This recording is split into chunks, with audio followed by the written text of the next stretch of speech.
बच्चों, नमस्ते। I am के गौर और 12th क्लास फिजिक्स के इस वीडियो में सेल्स का सीरीज कॉम्बिनेशन समझने वाले हैं कि सीरीज कॉम्बिनेशन क्या होता है। देखिएगा ध्यान से बच्चों, सीरीज कॉम्बिनेशन देखिए, ये सेल का नेगेटिव टर्मिनल और ये पॉजिटिव। इस सेल का ईएमएफ हम मानते हैं ई, और यहाँ पर इसका इंटरनल रेजिस्टेंस मान लेते हैं आर। ठीक है, सेकेंड सेल की मैं बात कर रहा हूँ, तो सेकेंड सेल को कैसे कनेक्ट करना है, नेगेटिव टर्म फर्स्ट सेल के नेगेटिव टर्मिनल से नेक्स्ट सेल का पॉजिटिव टर्मिनल कनेक्ट करना है। और इसके बाद में ये इसका इंटरनल रेजिस्टेंस हो गया स्मॉल आर। इसका भी ईएमएफ कितना मान लेते हैं, ये मानते हैं। फिर यहाँ पर एक सेल और ले लेते हैं, यहाँ पर इसका नेगेटिव टर्मिनल पॉजिटिव, फिर इसका इंटरनल रेजिस्टेंस कितना आर मान लेते हैं, और इसका ईएमएफ कितना मानते हैं, इलेक्ट्रोमोटिव फोर्स ई मानते हैं। ठीक है, तो ये जो कॉम्बिनेशन होता है, इस कॉम्बिनेशन को आप सीरीज कॉम्बिनेशन कहते हैं।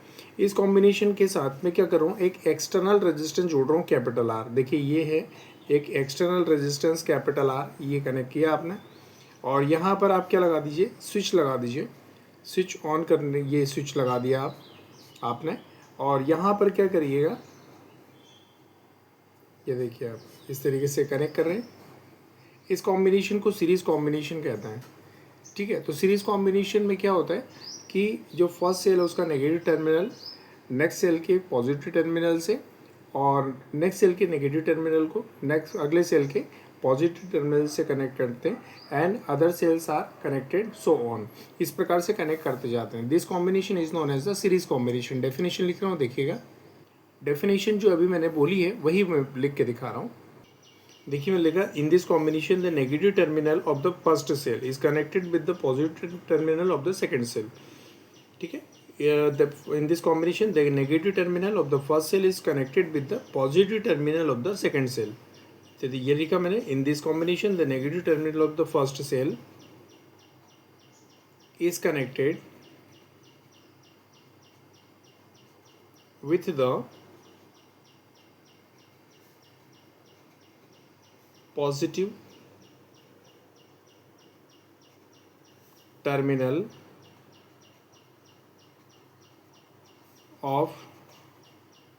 with the positive terminal of second cell.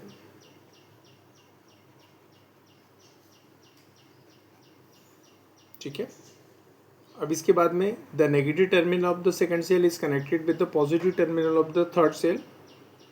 Now the negative terminal of the second cell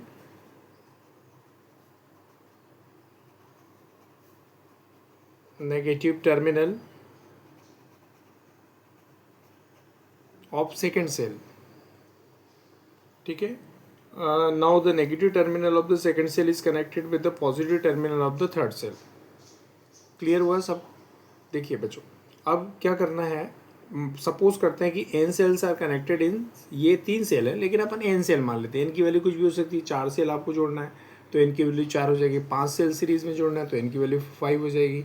ठीक है, तो यहाँ पर सपोज करता हूँ n cells are connected in the series form of the EMF E and having the internal resistance R of each.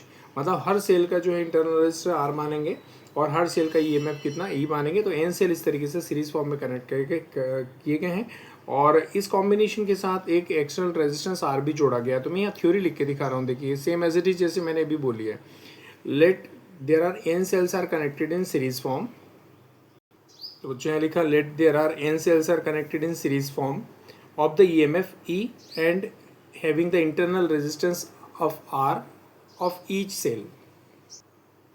देखिए यहाँ लिखा मैंने, n cells are connected in series form of the EMF E and the internal resistance small r of each cell।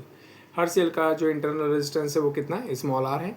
चलिए अब ये बोल के दिखा रहा हूँ, लिख के दिखा रहा हूँ कि this combination is connected with the external resistance capital R. This combination is connected with the external resistance capital R. इसे मैं लिख रहा हूँ, यहाँ पे लिखा बच्चों, this combination is connected with the external resistance capital R. ठीक है, अब हम क्या करते हैं, सेल का टोटल ईएमएफ निकाल लेते हैं। जो कॉम्बिनेशन है आपका, ये कॉम्बिनेशन, उसका टोटल ईएमएफ निकालते हैं सबसे पहले। The total EMF of this combination. तो अगर दो सेल होते तो 2 सेल अगर होते तो यहाँ पर टोटल ईएमएफ हो जाता 2E, 3 सेल के लिए 3, 4 सेल के लिए 4E, तो n सेल है तो NE, ठीक है, इस तरीके से टोटल ईएमएफ की वैल्यू आ जाएगी। तो यहाँ मैं लिख के दिखा रहा हूँ, the total EMF of this combination, the total EMF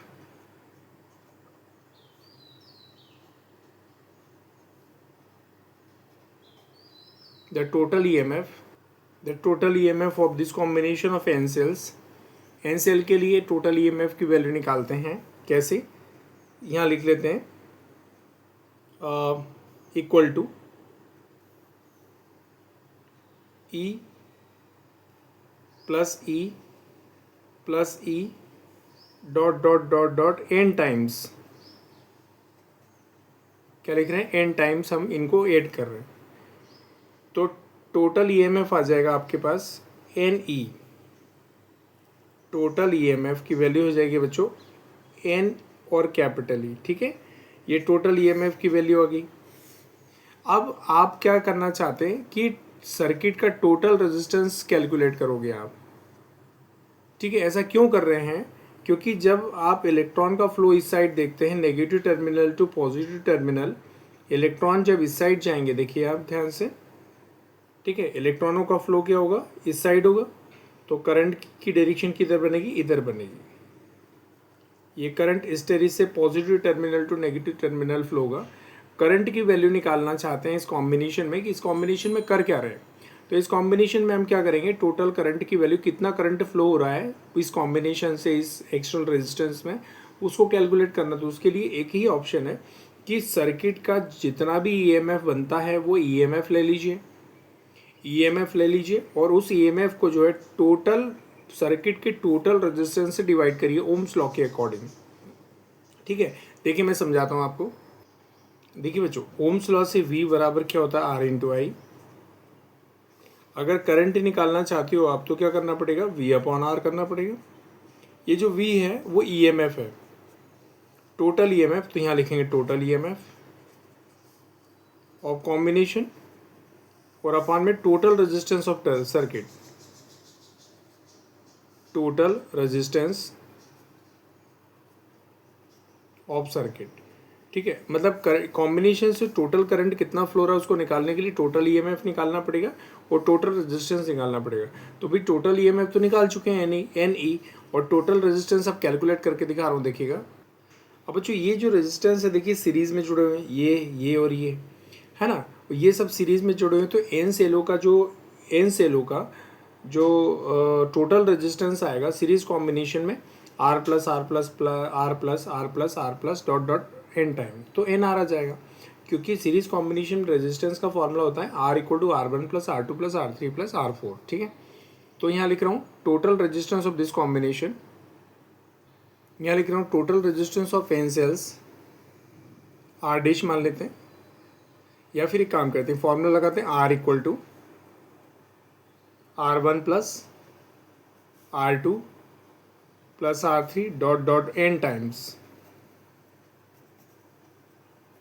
तो यहाँ पर टोटल रेजिस्टेंस कैपिटल आर की जगह इनका, ये जो एन सी एल है उनका जो टोटल रेजिस्टेंस है आर मानते हैं, तो आर की वैल्यू हो जाएगी आपके पास कितनी, या आर डैश मान लेते हैं।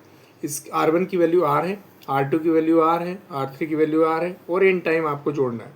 तो आर प्लस आर और dot dot dot dot n times.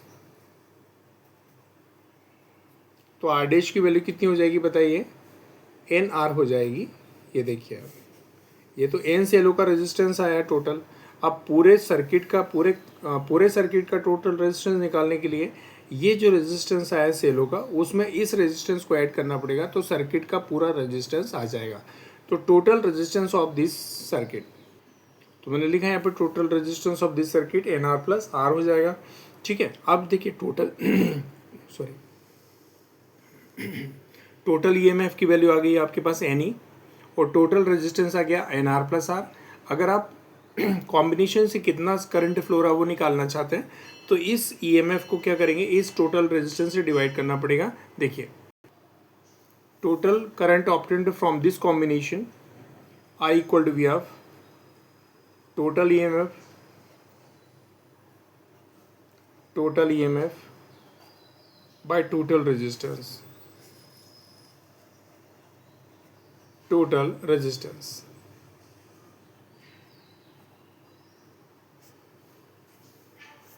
क्योंकि ओम्स लॉ होता है I equal to V upon are.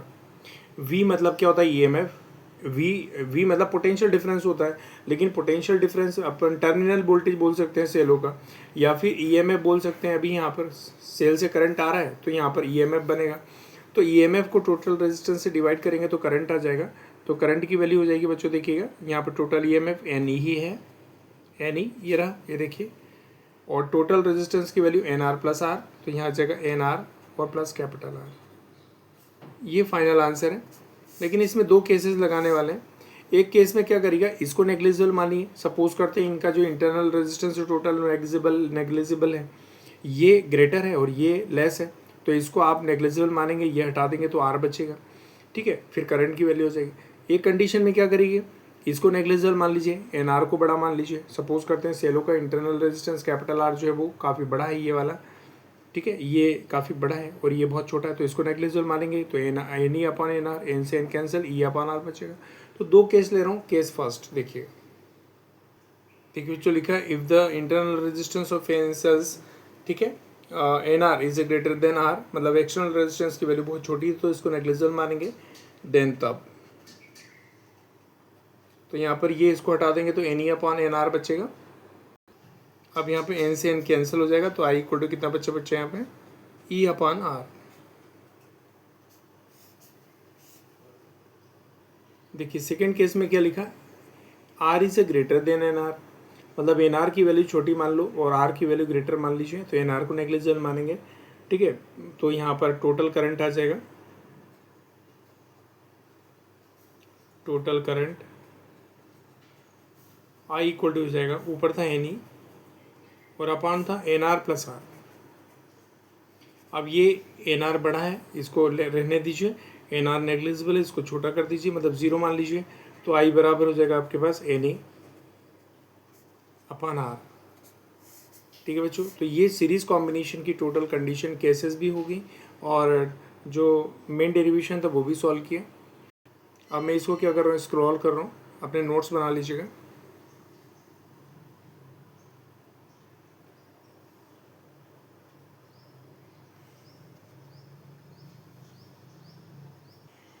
तो बच्चों आज के इस वीडियो में इतना ही काफ़ी, थैंक यू सो मच।